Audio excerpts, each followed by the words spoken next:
অনেকের ধারণা আছে যে সরকার থেকে মনে হয় আমাদেরকে টাকা দেয়, সরকার থেকে আমরা টাকা পাই না। আমরা সম্পূর্ণটা ক্রিকেট খেলে, মাঠে ক্রিকেট খেলে সম্পূর্ণটা আমরা ওইভাবে টাকাটা পাওয়া হয় এই জিনিসটা। মানে এদের কথাবার্তা শুনলে মাঝে মধ্যে মনে হয় যে আসলে এরা ভালো ক্রিকেট খেলে হয়তো, বা লবিং আছে সেটার জন্য চান্স পাইছে, কিন্তু এরা এখনও মানে কথাবার্তা শেখে নাই। তোমাকে সুন্দরভাবে বলি মিস্টার মিরাজ, ধরো যে বাংলাদেশে বিসিবি গঠন হয়েছে ক্রিকেটের উন্নয়নের জন্য, তখন বিসিবির কিছুই নাই। এটা তো সত্যি। বাংলাদেশে একটা মাঠ লাগবে, এই মাঠটা কে দিছে? তোমার আব্বু? তোমরা যেখানে প্র্যাকটিস করো এইগুলো কে দিছে? তোমার আব্বু?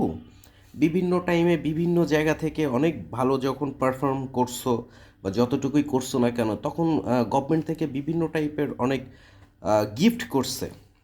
আইসিসি টাইমে যখন প্রথম আইসিসি বাংলাদেশ জয়লাভ করে, তখন প্রত্যেকটা প্লেয়ারকে এক একটা ফ্ল্যাট দিছিল। এইগুলো এগুলো কে দিছিল? তোমার আব্বু? মানে কথা বলার আগেই হিসাব করে বলা উচিত। 2 দিন আগেও তো কথা বলতে পারতেন না, ইদানিং আসছেন দুই একটা কথা বলার জন্য। মানে সবাই সাকিব আল হাসান হইতে চাও। আজকে গভর্নমেন্ট বলল যে বাংলাদেশে আর ক্রিকেট খেলা হবে না, তোমার আব্বু কি আর কোনোদিন খেলা করতে পারবে? মানে কথা বলার আগে 10 বার চিন্তা করে কথা বলতে হয়।